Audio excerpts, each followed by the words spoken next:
Mifumo ya utawala katika kanisa. Kanisa kama mnavyoelewa, kwanza huko duniani kuna aina mbalimbali za utawala. Mimi sitaki kugusia sana hizo. Huko mnasikia kuna demokrasia, kuna watu viongozi wanapatikana kwa njia ya demokrasia, kuna viongozi wanajiweka wenyewe kwenye viti, kuna viongozi wengine ni madikteta, kuna viongozi wengine sijui namna gani. Mimi sitaki kuzungumzia hayo. Lakini nataka kuzungumzia mifumo ya utawala ndani ya kanisa na hasa mifumo mitatu. Alafu wewe utajua kanisa lako liko wapi. Bwana asifiwe. Mfumo wa kwanza unaitwa ni mfumo wa utawala kwa njia ya wazee, presbyter. Wazee ni mfumo wa utawala wa wazee. Mfumo wa utawala wa wazee ni kwamba kanisa linachagua wazee, halafu hao ndio wanaosimamia shughuli za kanisa za kila siku. Mchungaji yupo, lakini mchungaji hahusiki na utawala wa kanisa wa kila siku. Baraza la wazee na mwenyekiti wao ambayo ni mzee mwenzao, wanamchagua wao wenyewe, ndio anayekalia baraza. Mchungaji kwenye vikao vile haingii,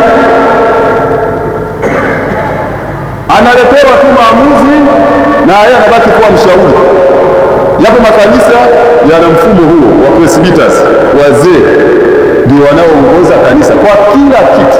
Usimuulize mchungaji, hata kwenda kwa mchungaji kumuuliza sema hapana, nenda kwa wazee watakupa majibu ya mambo haya. Yeye ni kuongoza ibada, kuhubiri na kusimamia mambo mengine, lakini utawala pale yeye hayumo. Tuna huo mfumo wa presbyter.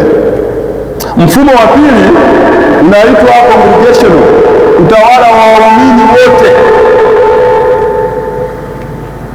Bwana Yesu asifiwe. Waumini wote ndio wanaotawala kanisa. Kwa njia gani? Kama kuna jambo, kanisa lote linakaa na kuzungumza na kufikia maamuzi, kanisa lote. Kwa hiyo hapa si swala la wazee na wala sio swala la mchungaji, lakini ni swala la kanisa zima. Kwa hiyo siku hiyo mnasema jamani, baada ya ibada tunaomba tubaki, leo tuna kikao cha parish. Kikao cha parish ni cha waumini wote. Ajenda zetu ni hizi, mtajadiliana, mtafikia maamuzi tayari. Yale maamuzi yanabaki yanasimamiwa na watu waliochaguliwa kama ni wazee au mchungaji. Lakini ajenda zote zinajadiliwa na wachungaji. Kikao cha parish. Na wakati mwingine hapa tumeshapita mahali unakuta mtu anasema, "Mtishe kikao cha kanisa zima msikie mambo yaliyopo hapa." Huku congregation. Aina ya tatu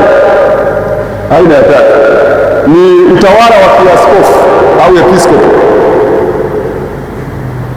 Utawala wa kiaskofu. Utawala wa kiaskofu ama episkopi ni utawala unaoanzia juu na maamuzi yanashuka mpaka chini. Maamuzi yanatoka juu. Askofu ndiye anayekuwa na mamlaka ya mwisho ya kuamua mambo, na akiamua anayashusha huko chini. Huko chini yanapokelewa, halafu yanafanyiwa kazi. Huko chini, narudia tena, yanapokelewa, sio yanajadiliwa. Maamuzi ya vikao vya kidayosisi katika mfumo huu wa episkopu au kiaskofu hayajadiliwi, yanapokelewa na kufanyiwa kazi. Ama umeyapenda uyafanyie kazi, ama hujayapenda uyafanyie kazi. Hatuitishi vikao tena kwamba sasa jamani, mje dayosisi imesema haya na haya na haya na haya, askofu amesema haya na haya na haya, kwa hiyo mje tujadili maamuzi hayo ya vikao. Huo sio utaratibu wa mifumo ya kiepiskopi. Wandugu, tumeelewana?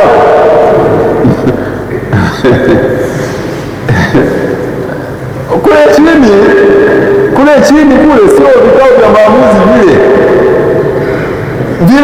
kule chini wanapokaa aina hii ya utawala ni vikao vya mapendekezo. Sisi tunapendekeza hili na hili na hili na hili, tunapendekeza. Sio sisi tumeamua haya na haya, kuanzia sasa sisi hatutaleta CCF, tumeamua. Hiyo sio episkopi. Tumeamua kuanzia sasa hatumtaki tena mchungaji hapa sisi. Hiyo sio utawala wa askofu. Ila mnaweza mkapendekeza kwamba tumekaa na mchungaji wetu, jamani, tumechoka. mfumo huo wa kiepiskopu ama kiaskofu, kwa kawaida mchungaji kule ndiye mwenyekiti wa baraza kule, yeye ndiye anayesimamia baraza la wazee na ndiye anayesimamia kamati zote nyeti za parish. Kama vile liko kwenye diocese, viko vikao ambavyo askofu kama hayupo haviwezi kufanyika. Kwa mfano synod ya diocese, kama askofu hayupo hakuna synod.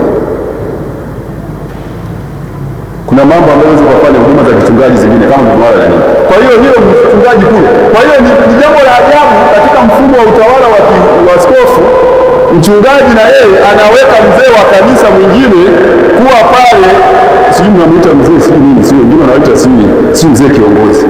Haya yanatoka wapi? Katika mfumo wa Kianglikana hatuna mzee kiongozi kwenye wazee wa kanisa. Hatuna mzee mshauri wa moja kwa moja wa mchungaji, kwa sababu washauri wa mchungaji ni nani? Wazee wa nini? Wa kanisa. Ukimtaka huyo au wapako privately kimya kimya, sio namtangaza kwa watu kwamba huyu ndiye atakaye kuwa mzee kiongozi. Kutoka mfumo wa nani? Hata tunazungumza na wachungaji mwezi wa tano. Hatuna huo mfumo. Ukitaka hata mimi na washauri wangu na kanuni na wakurugenzi, lakini kama na mambo mengine ambayo ni ya binafsi, naweza nikamwambia mtu, sio lazima mchungaji, hata mlei fulani, kwamba naomba nishauri katika hili, lakini sitangazi kwa watu kwamba mimi mshauri wangu ni fulani. Sasa hawa wana kazi gani? Wana makano, ndio kazi yao kumshauri askofu. Bwana Yesu asifiwe. Kwa hiyo mfumo katika maana ya hapa nikishagusa hivi, mmeelewa kwamba Waanglikana wako wapi? Simeshaelewa, mnahitaji majibu tena? Jamani, Waanglikana utawala kwa wapi? Na huu utawala wa Kiaskofu ndio wa Kianglikana. Kwa hiyo nataka mjue hilo. Hatufanyi maamuzi ya vikao kwa kutumia watu, kwamba kanisa wote tukae tufanye vikao. Hicho kitu hakipo. Wazee kazi yenu ni nini? Ninyi ndio wawakilishi wa waumini. Kama kuna mambo wewe katibu, baada ya kikao cha wazee utasimama hapo kwenye nyumbani, tunataka tuwaeleze tuliyozungumza kwenye kikao cha wazee wa kanisa mwaka huu, mipango ni hii, 1 2 3. Mwingine baba mchungaji ataongezea, lakini wajibu wa katibu ni huo, kueleza hayo mambo. Hii ni sawasawa na wabunge. Hatuwezi tukaenda wote wa jimbo la Buhigwe wote bungeni, jimbo la Kafuru mjini wote tunaenda bungeni. Ndio maana tunachagua kwamba mama Ndalichako wetu wakilisha wana Kasimu mjini. Kwa hiyo niwaombe sana muelewe, hatuna vikao vya kanisa zima ili kujadili vikao vya kanisa, ila mnaweza mkafanya maelekezo kwa waumini wote kwamba jamani, baada ya ibada mkae tuwaeleze maazimio ya mwaka huu. DWT habari.